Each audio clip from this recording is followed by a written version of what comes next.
નમસ્કાર વિદ્યાર્થી મિત્રો, ધોરણ 10 ના ગણિત વિષયના પ્રકરણ નંબર 4 દ્વિઘાત સમીકરણના આગળના તાસમાં આપ સર્વે વિદ્યાર્થી મિત્રોનું ફરીવાર હાર્દિક સ્વાગત છે. છેલ્લા તાસની અંદર આપણે છેલ્લે જ્યારે મળ્યા હતા ત્યારે પૂર્ણ વર્ગની રીત વડે સમીકરણનો ઉકેલ મેળવતા શીખ્યા હતા અને એમાં છેલ્લે સ્વાધ્યાયનો એક છેલ્લો દાખલો ગણ્યો હતો અને એમાં આપણે જોયું હતું કે પૂર્ણ વર્ગ પદાવલી હતી એનો વર્ગ બરાબર ઋણ કંઈક જવાબ આવતો હતો અને એ દાખલામાં આપણે જોયું હતું કે કોઈ પણ સંખ્યાનો વર્ગ ક્યારે ઋણ ન હોય તો તેવા કિસ્સામાં આપણે શું કહી શકીએ કે આપેલ સમીકરણને એક પણ ઉકેલ મળે નહીં. બરાબર, એવા દાખલાની ચર્ચા કરી હતી. તો આ ઉકેલ ક્યારે મળે, કેવા ઉકેલ મળે તે માટે આગળ એક નવી રીતનો આપણે આજના તાસમાં અભ્યાસ કરશું. એનું નામ છે દ્વિઘાત સૂત્ર. એ સૂત્રનું નામ શું છે? દ્વિઘાત સૂત્ર. જૂનું જે જીસીઆરટી નું પાઠ્યપુસ્તક હતું એ આ દ્વિઘાત સૂત્રને એમાં વિવેચકનું સૂત્ર કહેવામાં આવતું હતું.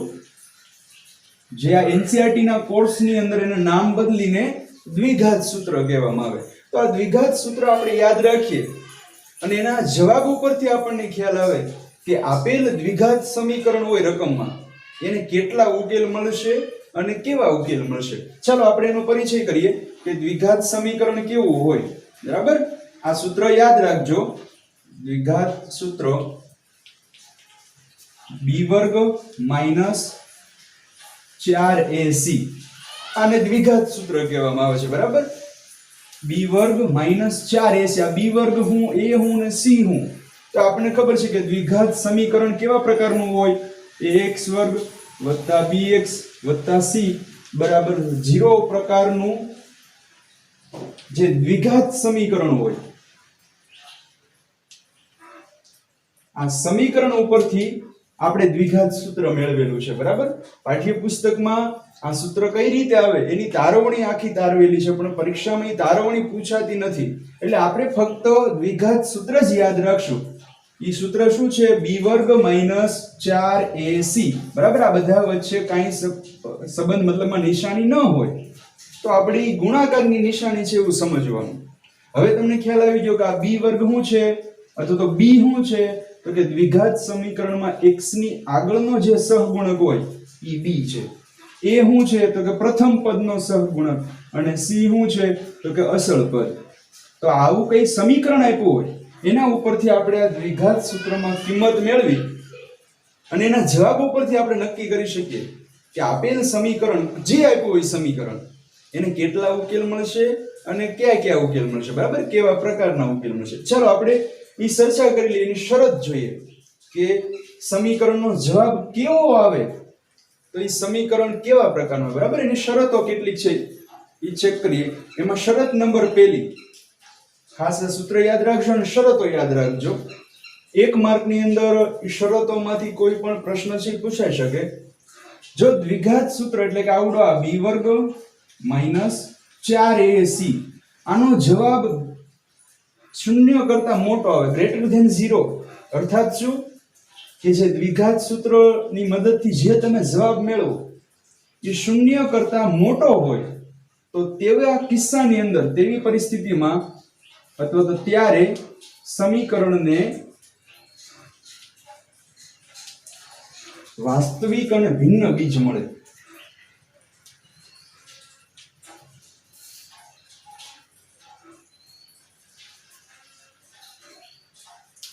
બરાબર, આ એક કિસ્સો યાદ રાખશો. આપણે સમીકરણ આપ્યું એના ઉપરથી આ મેળવી લેવાનું. એનો જવાબ 0 કરતા મોટો આવે તો આપણે નક્કી કરી લીધું કે સમીકરણને વાસ્તવિક સંખ્યા વાળું, બરાબર, કોઈ પણ વાસ્તવિક સંખ્યા હશે અને ભિન્ન એટલે કે જુદા જુદા બે બીજ મળે.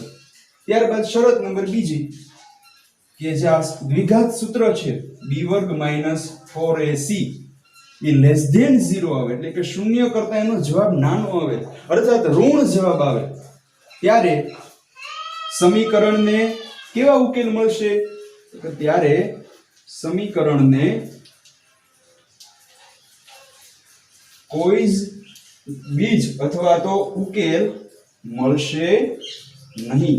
બરાબર, જ્યારે એ જવાબ 0 કરતા નાનો હોય એટલે આપણે તરત જ લખી દેવાનું કે અહીં દ્વિઘાત સૂત્ર b વર્ગ માઈનસ 4ac શૂન્ય કરતા નાનો છે લેસ ધેન 0, તેથી આપેલ સમીકરણને એક પણ ઉકેલ મળે નહીં, બરાબર. અને ત્રીજી શરત કે b વર્ગ માઈનસ 4ac એટલે કે આ દ્વિઘાત સૂત્રનો જવાબ એક્ઝેક્ટ શૂન્ય આવે ત્યારે આપણે શું લખીએ તો કે ત્યારે આપેલ દ્વિઘાત સમીકરણને, બરાબર, આ સમીકરણ એટલે કયું સમીકરણ? દ્વિઘાત સમીકરણ, બરાબર.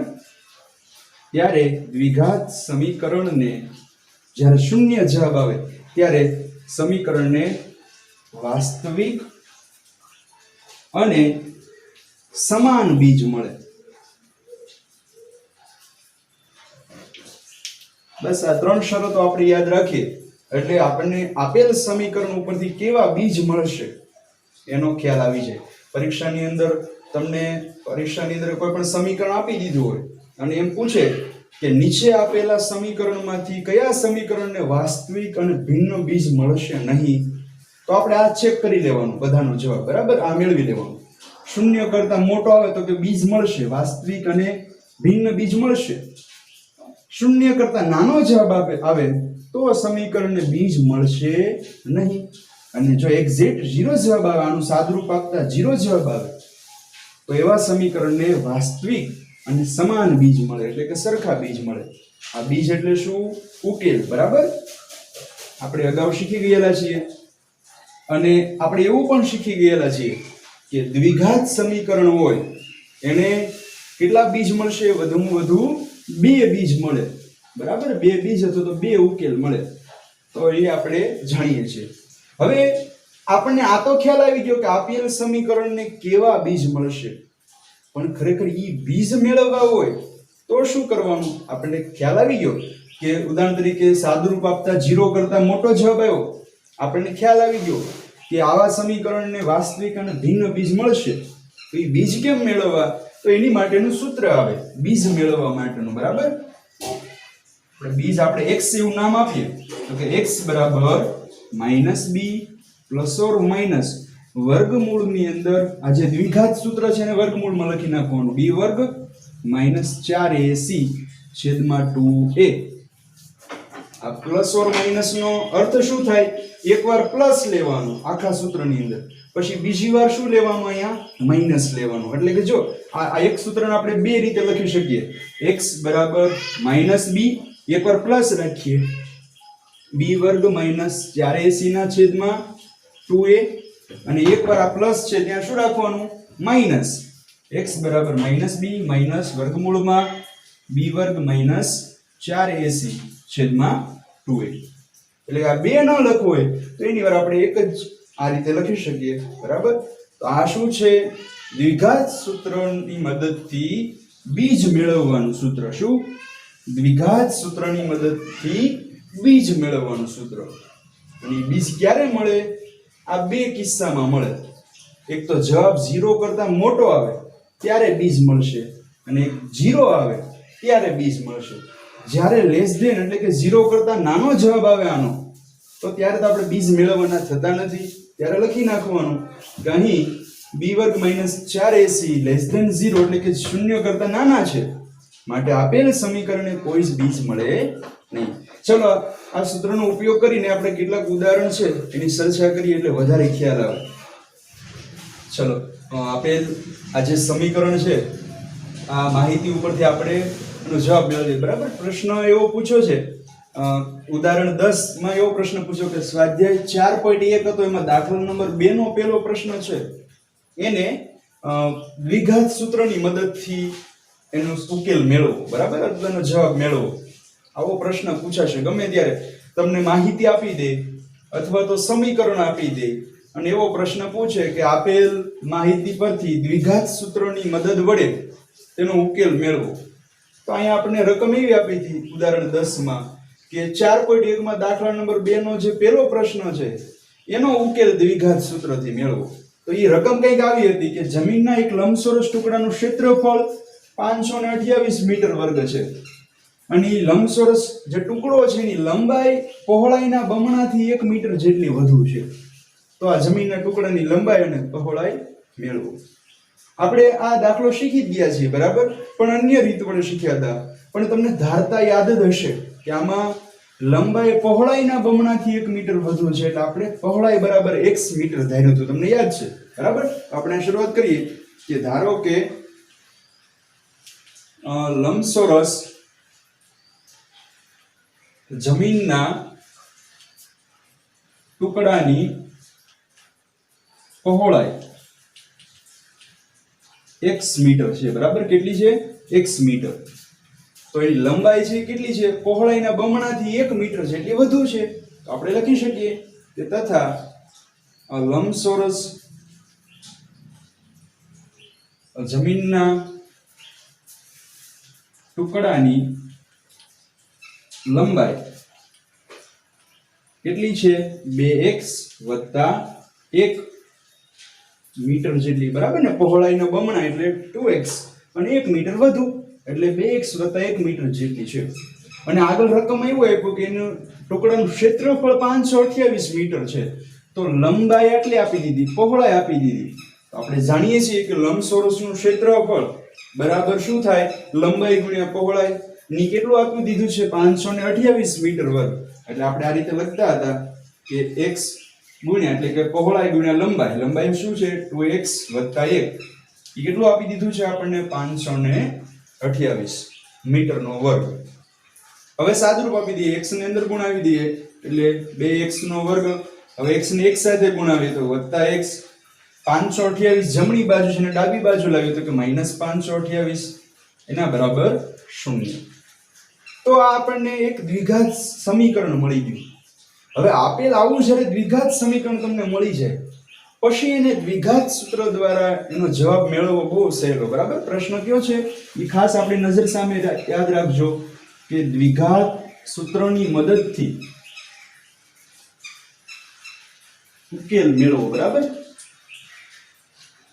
આપણે યાદ રાખશું. તો ચાલો શરૂઆત ક્યાંથી કરવાની? દ્વિઘાત સમીકરણ મળી ગયું પછી લખવાનું કે આપેલ સમીકરણને અહીં લખીએ બરાબર. આપેલ સમીકરણને દ્વિઘાત સમીકરણનું વ્યાપક સ્વરૂપ કયું હતું? ax વર્ગ વત્તા bx વત્તા c બરાબર 0 સાથે સરખાવતા. ચલો 0 આની હારે સરખાવો તો x વર્ગની આગળ હોય a હોય તો a શું થયું? a શું થયું? 2. x ની આગળ હોય b હોય તો x ની આગળ કાંઈ ન હોય શું હશે? 1 એટલે b મળી ગયું. અને છેલ્લું પદ હોય c હોય પણ છેલ્લું પદ અહીંયા વત્તા c છે એટલે આપણે વત્તા લખવું હોય તો કૌંસમાં -528 લખવું પડે. એટલે કે આપણી પાસે c શું છે? -528. તો આના બરાબર સરખાવીને આપણને a b અને c ની કિંમત લખતા આવડી જાય એટલે આપણું અડધું કામ 50% કામ પૂરું થઈ ગયું. હવે દ્વિઘાત સૂત્ર મૂકો બરાબર. અહીં લખીએ કે દ્વિઘાત સૂત્ર b વર્ગ - 4ac. જો આવું શા માટે મૂક્યું? આપણે ડાયરેક્ટ ઉકેલ નથી મેળવવાના. આપણે શીખી ગયા કે પેલા મેળવી લેવાનું દ્વિઘાત સૂત્ર પ્રમાણે. એ 0 કરતા મોટો જવાબ આવે તો આપેલ સમીકરણ છે એને ઉકેલ હશે, ભિન્ન અને વાસ્તવિક ઉકેલ હશે. અને જો 0 કરતા નાનો જવાબ આવશે તો ઉકેલ હશે નહીં બરાબર. તો ચાલો આમાં કિંમત મૂકીએ. b કેટલું આપણી પાસે છે? 1. તો 1 નો વર્ગ કેટલો થયો? 1 -4 ના 4 એમને ગુણ્યા a ની કિંમત a કેટલો છે આપણી પાસે? 2 ગુણ્યા c આપણી પાસે કેટલું છે? -528. ચાલો સાદરૂપ આપીએ. 1 as it is. જો આ બધો ગુણાકારમાં છે એટલે ઓછાની નિશાની આપણે બહાર કાઢી શકીએ. ગુણાકારમાં છે એટલે ઓછાની નિશાની બહાર કાઢીએ તો ઓછે ઓછે કેટલા થઈ જશે? પ્લસ. ઓછે ઓછે વત્તા. 4 ગુણ્યા 2 એટલે 8. 8 ગુણ્યા 528 કરવાના છે. 8 ગુણ્યા 528. ચલો 8 66.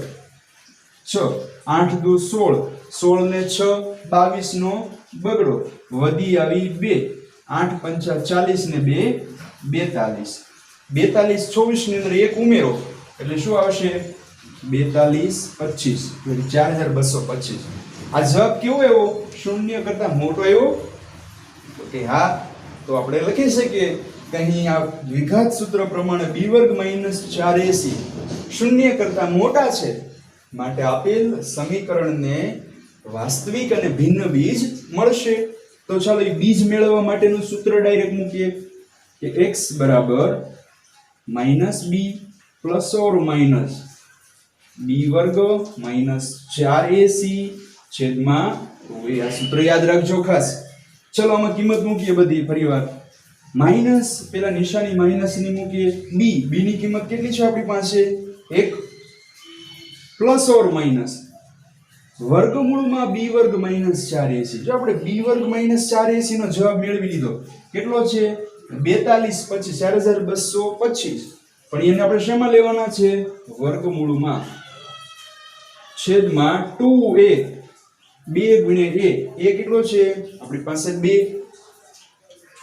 ચાલો સાદરૂપ આપીએ. -1 એમને એમ રાખીએ. હવે 4225 નું વર્ગમૂળ કાઢવું છે, તો અહીંયા આપણને વર્ગ અને વર્ગમૂળ આવડવા જોઈએ. કે 4225 નું વર્ગમૂળ બહુ મોટી સંખ્યા છે, તો આનું વર્ગમૂળ કેમ નીકળે એના વિશે તમે ધોરણ 9 હેરોનનું સૂત્ર નામનું પ્રકરણ ભણ્યા હતા. એમાં તમે શીખ્યા હતા કે વર્ગમૂળની અંદર કંઈક બહુ મોટો જવાબ આવે તો એને નિસરણીની જેમ એના અવયવ મેળવી લેતા હતા આપણે. અને ત્યારબાદ એના ઉપરથી આપણે આનું વર્ગમૂળ જોડી બનાવી નાખીને પછી એને વર્ગમૂળની બહાર કાઢતા હેરોનના સૂત્રના પ્રકરણમાં શીખ્યા હતા. યાદ કરો. તો આની ચાવી મેળવી લેવાની. પહેલા અહીં ચાવી મેળવી લઈએ. 4225 છેલ્લો અંક 5 છે એટલે 3 અથવા 5 વડે ભાગ હાલશે. ચલો 3 વડે શક્ય નથી, તમે ચેક કરી લેજો. 5 ભાગ હાલશે. 5 8 40, 2 વધ્યા, 5 6 20, 2 વધ્યા, 5 5 25. હજી 5 વડે ભાગ હાલશે.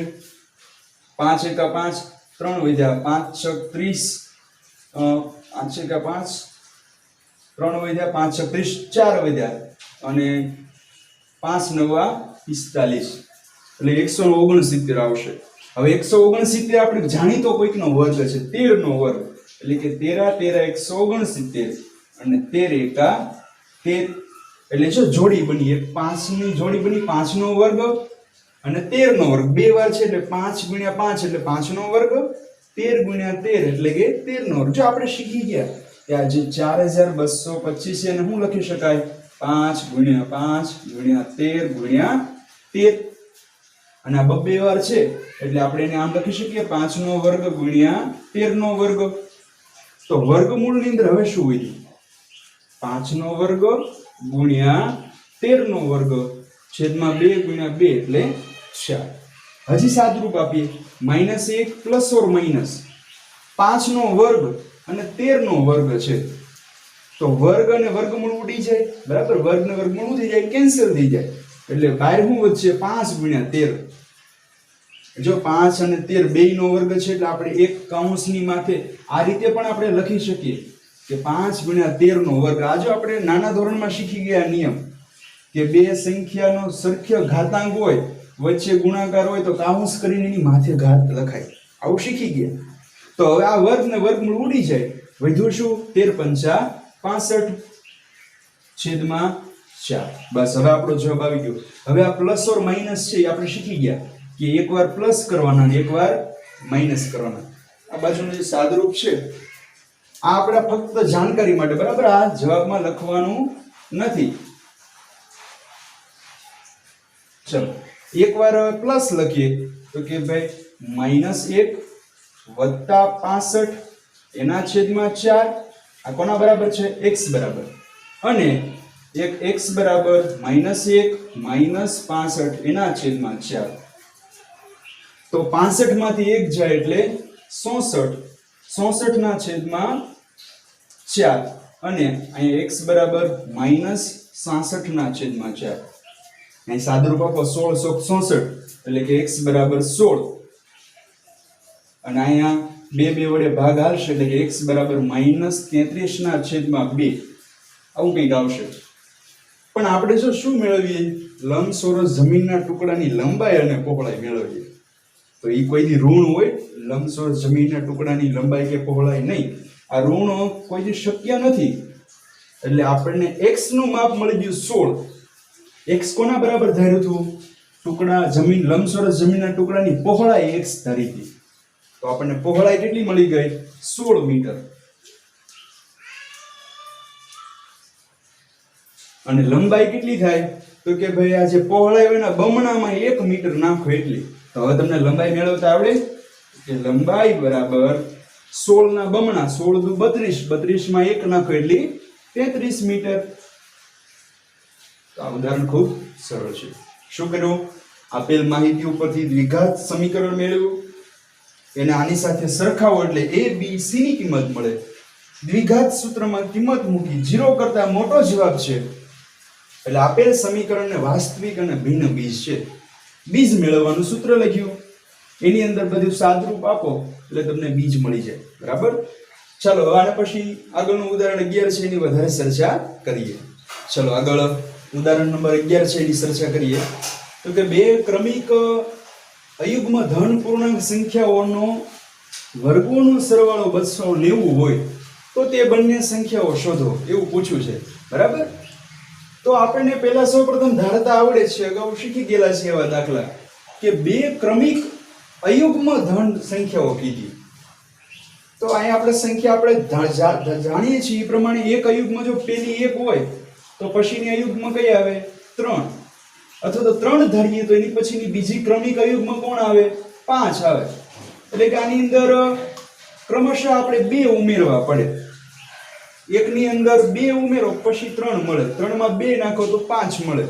એટલે કે ક્રમિક આપણે જોતી હોય તો x ધારીએ તો એની અંદર આપણે 2 ઉમેરીએ તો એની પછીની ક્રમિક ધન અયુગ્મ સંખ્યા મળે. બરાબર ને? આપણે શીખ્યા કે મેં પેલી 1 લીધી તો પછીની મારે મેળવી હોય તો આની અંદર 1 માં મારે કેટલા ઉમેરવા પડે? 2 ઉમેરું તો જ તે પછીની સંખ્યા મળે ને. તો આપણે આ ધારતા આવડવું જોઈએ કે ધારો કે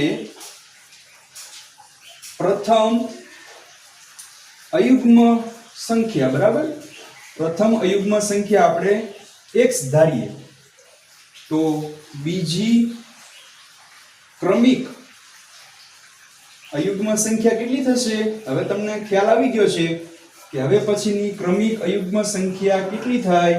એની અંદર 2 ઉમેરો તો એ આપણને બીજી ક્રમિક અયુગ્મ મળે. બરાબર? એટલે કે x + 2 જેટલી. તો આપણને 2 સંખ્યા મળી ગઈ. હવે રકમમાં શું આપ્યું કે સંખ્યાઓના વર્ગોનો સરવાળો 290 છે. એટલે આનો વર્ગ વત્તા આખાનો વર્ગ એનો સરવાળો 290 છે. એટલે આપણે આ રીતે લખી શકીએ x નો વર્ગ વત્તા x વત્તા 2 આખાનો વર્ગ, આ બેનો સરવાળો છે એ 290 જેટલો છે. ખૂબ સરળ. સાદરૂપ આપીએ એટલે આપણને દ્વિઘાત સમીકરણ મળી જાય. x વર્ગ એઝ ઇટ ઇઝ. ચલો આનું સાદરૂપ આપો. પહેલા પદનો વર્ગ વત્તા 2 ગુણ્યા પેલું બીજું પદ એટલે 4x વત્તા છેલ્લા પદનો વર્ગ એટલે 4. 290 ને આપણે ડાબી બાજુ લાવી નાખીએ -290 બરાબર 0. ચલો સાદરૂપ x વર્ગ ને x વર્ગ કેટલા થશે? 2x નો વર્ગ વત્તા 4x.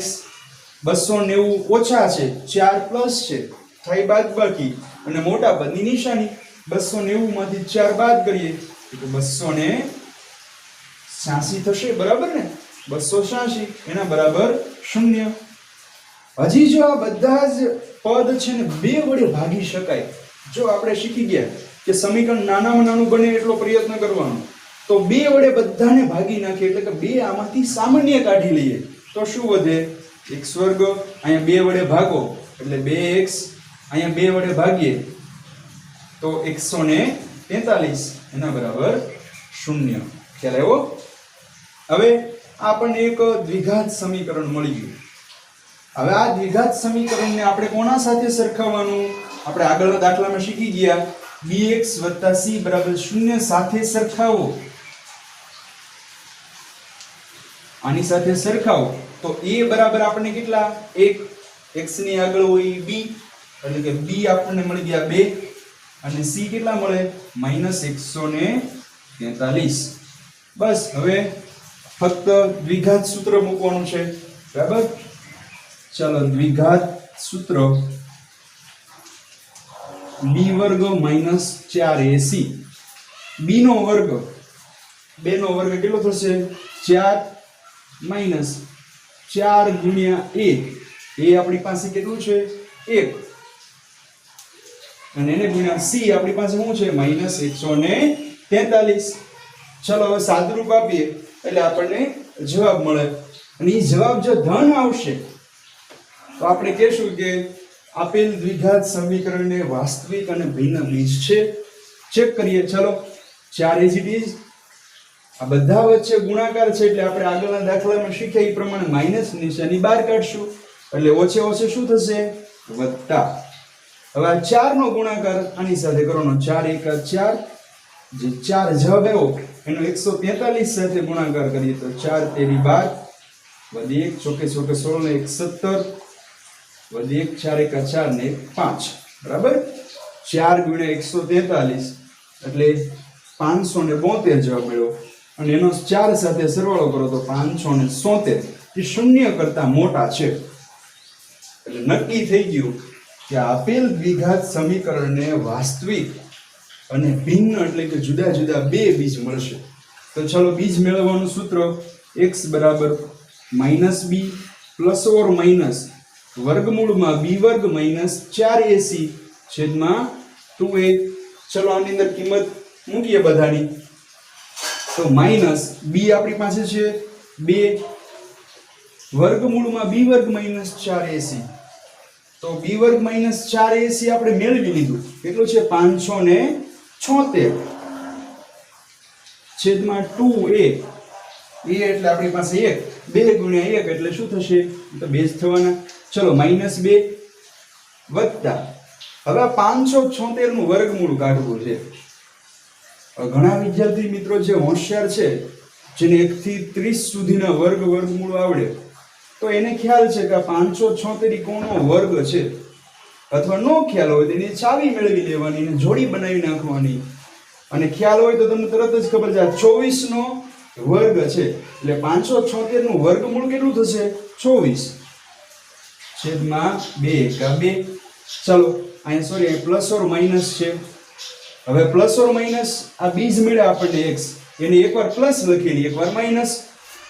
ચલો x બરાબર એકવાર અહીંયા પ્લસ રાખીએ -2 પ્લસ 24 ના છેદમાં 2 અને એકવાર x બરાબર -2 માઈનસ 24 ના છેદમાં 2.